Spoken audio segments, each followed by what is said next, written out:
Sidney, I bring you great news. Great news? Great news. Tell me, tell me, tell me. After 8 solid hours, and this is no exaggeration, this man has been sitting for 8 solid hours without a break talking to the press. I'm the last one. Oh, that's not good news. As long as they're as lovely as you, I could go another 8 hours. Now, I've got to like his film after that. There's no way I True.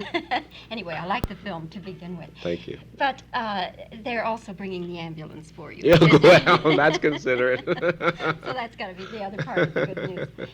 But I did want to ask you, Sidney, because you have directed this, you are the executive producer, you are the star, you also conceived the idea for this film. When you conceived the idea for it, did you conceive the role of Harry Belafonte exactly as we see it on the screen? That was a creation. That was a collective creation. Harry Belafonte and I conceived it in a discussion. We talked about what the character of Geechee Dan should look like in his presence. May I interject that he really looks quite a lot like Marlon Brando in The Godfather. May I interject that? You may interject Okay. that. And it wasn't intentional. Or better, I should say, it wasn't that intentional. We sort of had in the back of our heads that it would be an interesting spoof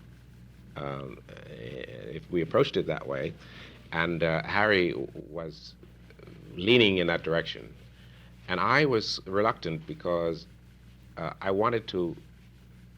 The character of Geechee Dan is so fascinating that I wanted it to be something wholly unto us rather than be considered a spoof or a takeoff on Marlon. But then we couldn't avoid it after a while because Geechee Dan is so much like the imagery of The Godfather, because that is in fact what he is. He is a power figure. He is an elderly man with enormous power, and he exercises his power pretty much in the same manner that the other chap did, you see. So we couldn't get away from the possibility of a comparison. So we threw all to the wind and went the whole hog. Yes, and really, I don't think his own mother would recognize him. His own mother hasn't recognized him. How did he do this Poochie thing here? We got a dental surgeon to come in and make a plastic plate that fitted between his jaws and his teeth on the outer side. And it was placed down inside deep enough so that when he speak, it wouldn't be visible. And we parted his hair in the middle and combed it this way, which does a whole other thing for him. And then we put a gold tooth cap on this tooth, and we put in the center of the gold cap a small diamond. It just really cracks everybody. Also, when you were conceiving the idea for this film, Sidney, did you consciously set out to give an alternative to the so-called super spade movies? Was that in your conscious thinking? Not a real effort on a conscious level in that. I may have, in my own feelings, grown tired of that one-dimensional imagery that has been associated with so many of the exploitation films. But it is my artistic way to try to do something different, you see. And I was reaching for something that I personally wanted to do, which was to make a film of black people who have the ability to laugh at themselves, you see, who have the ability to have a great deal of fun at their own expense, you see. And I think that's the nicest and the healthiest kind of fun to have.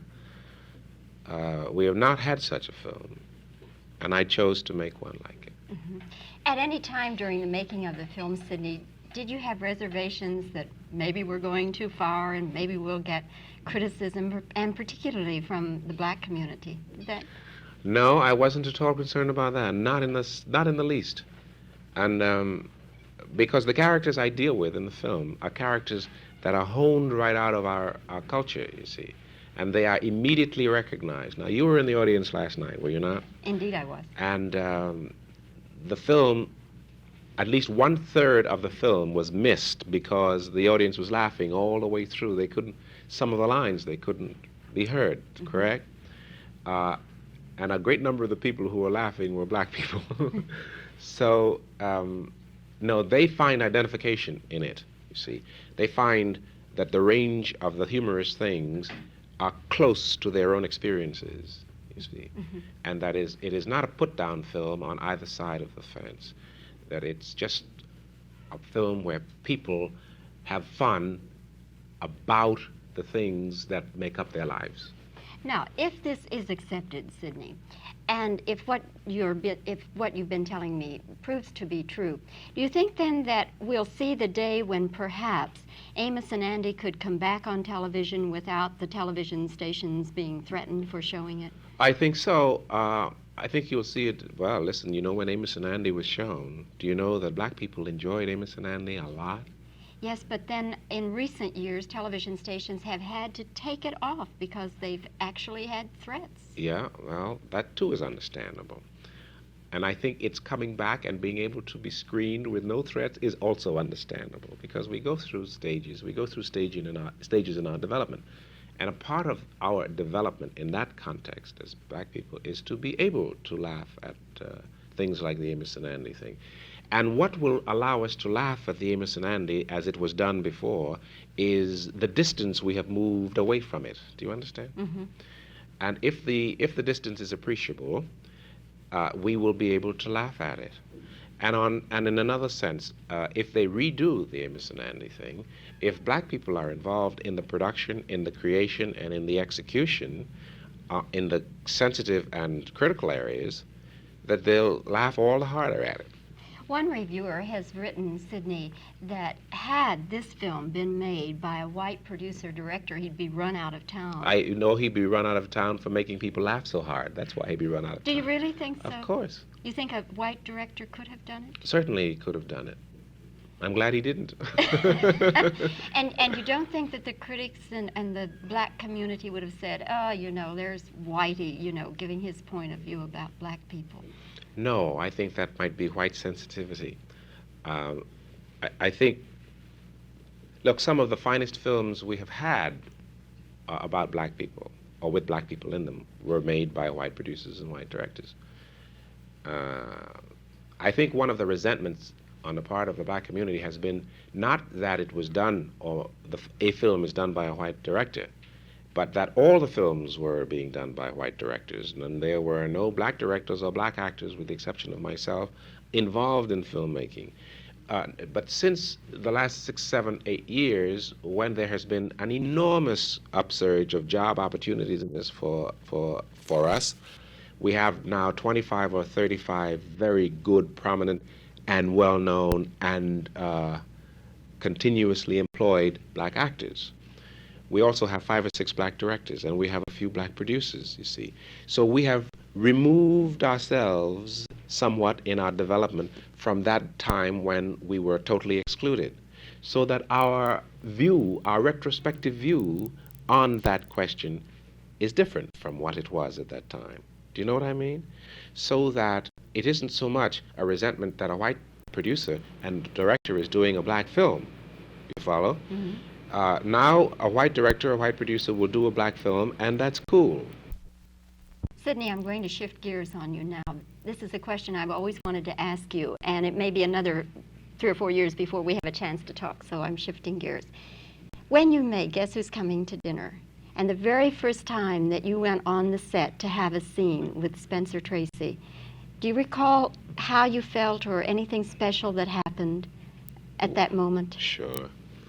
I was always in awe of Tracy and Hepburn, too, especially Tracy, though. He was my idea of a consummate actor, and he was extraordinary.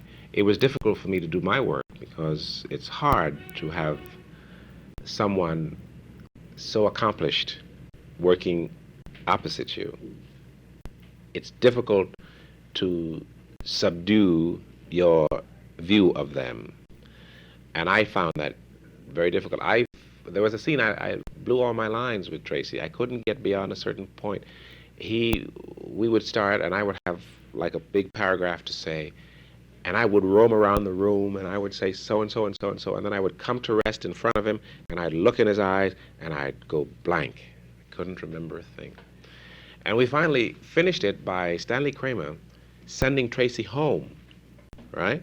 And I looked at the empty chair and played the scene because he was imposing. He was really imposing. Was Mr. Tracy aware? Yes, and he was very sympathetic too. He knew what I was going through.